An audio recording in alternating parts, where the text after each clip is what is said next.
Hello friends, आप सभी लोगों का स्वागत है हमारे यूट्यूब चैनल पर। तो आज हम देखेंगे कक्षा 6 का अक्षरा हिंदी यूपी बोर्ड का पाठ 3। पाठ का नाम है आप भले तो जग भला। तो चलिए हम इस वीडियो में इस पाठ का अध्ययन करते हैं। इस पाठ में लेखक ने कहा है कि हमें केवल अपने से ही संतुष्ट नहीं होना चाहिए, हमें दूसरों के विचारों का भी सम्मान करना चाहिए। यदि हम दूसरों के साथ अच्छा व्यवहार करेंगे तो वे भी हमारे साथ अच्छा व्यवहार करेंगे। अब चलिए हम इस कहानी को पढ़ते हैं। एक विशाल कांच के महल में न जाने किधर से एक भटका हुआ कुत्ता घुस गया। हजारों कांचों के टुकड़ों में अपनी शक्ल देखकर वह चौंका। उसने जिधर नजर डाली उधर ही हजारों कुत्ते दिखाई दिए। उसने समझा कि ये सब उस पर टूट पड़ेंगे और उसे मार डालेंगे। अपनी शान दिखाने के लिए वह भौंकने लगा। उसे सभी कुत्ते भौंकते हुए दिखाई पड़े। उसकी आवाज़ की ही प्रतिध्वनि उसके कानों में जोर जोर से आती। उसका दिल धड़कने लगा। वह और जोर से भौंका। सभी कुत्ते भी अधिक जोर से भौंकते दिखाई दिए। आखिर वह उन कुत्तों पर झपटा। वे भी उस पर झपटे। बेचारा जोर जोर से उछला, कूदा, भौंका और चिल्लाया। अंत में गस्त खाकर गिर पड़ा। कुछ देर बाद उसी महल में एक दूसरा कुत्ता आया। उसको भी हजारों कुत्ते दिखाई दिए, लेकिन वह डरा नहीं। प्यार से उसने अपनी दुम हिलाई। सभी कुत्तों की दुम हिलती दिखाई दी। वह खूब खुश हुआ और कुत्तों की ओर अपनी पूंछ हिलाता बढ़ा। सभी कुत्ते उसकी ओर दुम हिलाते बढ़े। वह प्रसन्नता से उछला, कूदा, अपनी ही छाया से खेला, खुश हुआ और फिर पूंछ हिलाता बाहर चला गया। जब मैं अपने एक मित्र को हमेशा परेशान, नाराज और चिड़चिड़ाते देखता हूँ तब इसी किस्से का स्मरण हो जाता है। मैं उनकी मिसाल भौंकने वाले कुत्ते से नहीं देना चाहता। यह तो बड़ी अशिष्टा होगी, पर इस कहानी से भी चाहे तो कुछ सबक जरूर सीख सकते हैं।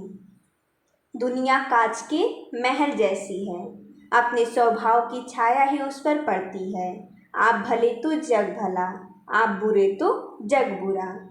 अगर आप प्रसन्नचित्त रहते हैं, दूसरों के दोषों को न देखकर उनके गुणों की ही ओर ध्यान देते हैं, तो दुनिया भी आपसे नम्रता और प्रेम का बर्ताव करेगी।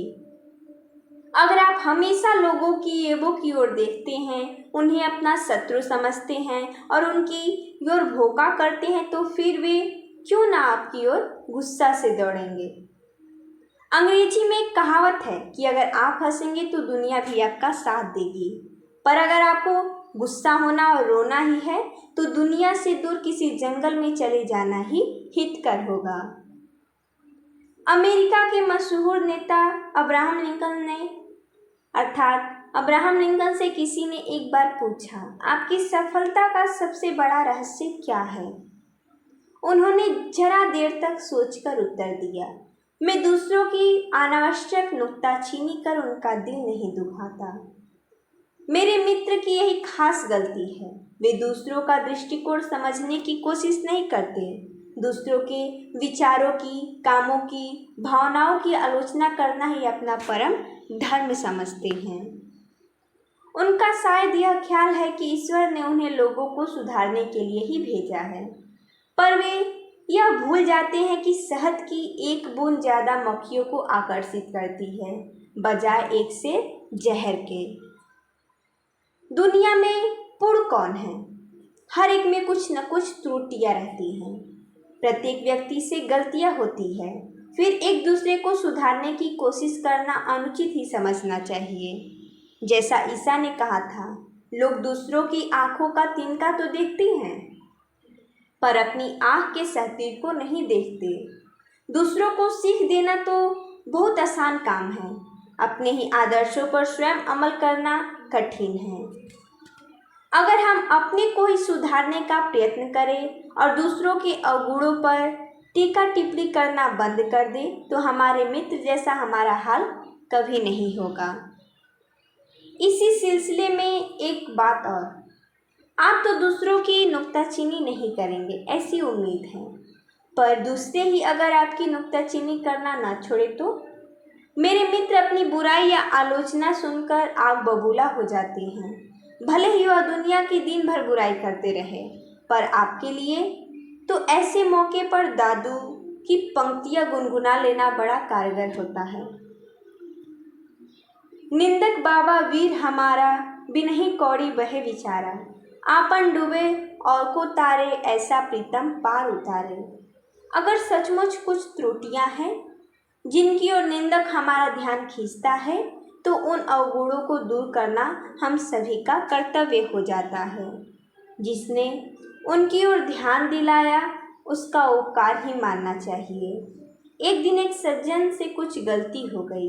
हमारे मित्र तुरंत बिगड़कर बोले, देखिए महाशय, यह आपकी सरासर गलती है, आइंदा ऐसा करेंगे तो ठीक नहीं होगा। बेचारे महाशय जी बड़े दुख हुए, उनका अपमान हो गया। मन में क्रोध जागृत हुआ और वे बिना कुछ उत्तर दिए ही उठकर चले गए। दूसरे दिन मैंने उन महाशय जी से एकांत में कहा, देखिए, गलती तो सभी से होती है, ऐसी गलती मैं भी कर चुका हूँ। दुखी होने का कोई कारण नहीं, आप तो बड़े समझदार हैं। कोशिश करें तो यह क्या, बड़ी से बड़ी गलतियाँ सुधारी जा सकती है, ठीक है ना? उनकी आंखों में आंसू छलछला आए। बड़े प्रेम से बोले, जी हाँ, मैं अपनी गलती मानता हूँ। आगे भला मैं वही गलती क्यों करने लगा? पर कोई मोहब्बत से पेश आए तब ना आदमी प्रेम का भूखा रहता है। जब सरदार पृथ्वी सिंह ने हिंसा का मार्ग त्याग कर अपने बापू के सामने अर्पण कर दिया, तब बापू को बहुत खुशी और संतोष हुआ। पर बापू जहाँ प्रेम और सहानुभूति की मूर्ति थे, वहाँ बड़े परीक्षक भी थे। कुछ दिनों बाद उन्होंने पृथ्वी सिंह से कहा, सरदार बाबा, अगर आप सेवाग्राम में आकर मेरे आश्रम में रह सके, तभी मैं समझूंगा कि आपने अहिंसा का पाठ सचमुच सीख लिया है। पृथ्वी सिंह जरा चौंक कर बोले, आपका क्या मतलब बापूजी? भाई, मेरा आश्रम तो एक प्रयोगशाला जैसा ही है। जिन लोगों की कहीं नहीं बनती, अक्सर वे मेरे पास आ जाते हैं। उन सबको एक साथ रखने में मैं सीमेंट का काम करता हूँ, और वह सीमेंट मेरी अहिंसा ही है। मैं समझ गया बापूजी, पृथ्वी सिंह ने मुस्कुरा कर कहा। आगे की कहानी यहाँ कहने की जरूरत नहीं, पर इसमें बापू के प्रेममय व्यवहार की एक झलक मिल जाती है। उन्होंने अपने प्रेम और सहानुभूति से कितने ही व्यक्तियों को अपनी ओर खींचा था। बापू कड़ी से कड़ी आलोचना कर सकते थे और करते भी थे, पर हंसकर मीठी चुटकियां लेकर अपना प्रेम दर्शाकर। अमेरिका के मशहूर लेखक इमर्सन की एक घटना याद आती है। उन्हें गाय पालने का शौक था, इसलिए गाय और नन्हे बछड़े उनके मकान के पास एक कुटी में रहते थे। एक बार जोर की बारिश आने वाली थी। सभी गाय तो झोपड़ी के अंदर चली गई, पर एक बछड़ा बाहर ही रह गया। इमर्सन और उनका लड़का दोनों मिलकर उस बछड़े को पकड़कर खींचने लगे कि वह कुटी में चला आए, पर ज्यों-ज्यों उन्होंने जोर से खींचना शुरू किया, त्यों-त्यों वह बछड़ा भी सारी ताकत लगाकर पीछे हटने लगा। बेचारे इमर्सन बड़े परेशान हुए। इतने में उनकी बूढ़ी नौकरानी उधर से निकली। जैसे उसने यह तमाशा देखा, वह दौड़ी आई, अपना अंगूठा बछड़े के मुंह में प्यार से डालकर उसे झोपड़ी की तरफ ले जाने लगी। बछड़ा चुपचाप कुटी के अंदर चला गया। वह अनपढ़ नौकरानी किताबें और कविताएं लिखना नहीं जानती थी, पर व्यवहार कुशल अवश्य थी। जब जानवर भी प्रेम की भाषा समझते हैं, तो फिर मनुष्य क्यों नहीं समझेंगे? कल हमारे मित्र का रसोइया बिना खबर दिए ही चला गया। बेचारा करता भी क्या, सुबह से शाम तक उसको महाशय की डांट खानी पड़ती थी। तूने आज दाल बिल्कुल बिगाड़ दी, उसने नमक बहुत डाल दिया। अरे बेवकूफ़, तूने साग में नमक ही नहीं डाला, यह जली रोटी कौन खाएगा रे? आदि की झड़ी लगी रहती थी। जब कोई चीज़ जरा भी बिगड़ जाती, तब तो उसे दिल खोलकर डांटा जाता, पर अच्छा भोजन बनने पर कभी तारीफ के दो शब्द न बोले जाते। वाह, तारीफ कर देने से उसका दिमाग चढ़ जाएगा। मेरे मित्र कह देते, ठीक है, तो वह भी तो आदमी है, उसके भी दिल हैं। बेचारा कुछ रुपए का नौकर यंत्र नहीं बन सकता। तंग आकर भाग जाने के सिवा और क्या चारा था। कहने का मतलब यह है कि उनकी किसी से नहीं बनती, न मित्रों से, न ऑफिस के कर्मचारियों से और न घर के नौकरों से। उस पर भी मज़ा यह है कि वे अपनी जिंदगी और विचारों से पूरी तरह संतुष्ट हैं। वे मानते हैं कि उनका जीवन, आचार और विचार आदर्श है। दूसरे लोग उनका सम्मान नहीं करते, मूर्ख हैं। ग्रीस के एक महान संत सुकरात ने एक बात बड़े पते की कही थी, जो मनुष्य मूर्ख है और जानता है कि वह मूर्ख है, वह ज्ञानी है, पर जो मूर्ख है और नहीं जानता कि वह मूर्ख है, वह सबसे बड़ा मूर्ख है। अच्छा हो सुकरात के इस विचार को मेरे मित्र अपने कमरे में लिखकर टांग लें, पर उनसे यह कहने का साहस कौन करे। तो यही था आप भले तो जग भला कहानी। इनके लेखक है श्रीमन नारायण। इनको भी हम जान लेते हैं। श्रीमन नारायण का जन्म सन 1912 ईस्वी में इटावा में हुआ था। इनकी शिक्षा दीक्षा कोलकाता तथा प्रयाग विश्वविद्यालय में हुई। ये गांधीवादी आर्थिक सिद्धांतों के विशेषज्ञ माने जाते हैं। ये भारत सरकार की योजना आयोग के सदस्य तथा गुजरात प्रांत के राज्यपाल भी रह चुके हैं। श्रीमन नारायण का शुरू से ही साहित्य के प्रति अनुराग था। इनकी प्रमुख रचनाएं हैं रोटी का राग तथा मानव।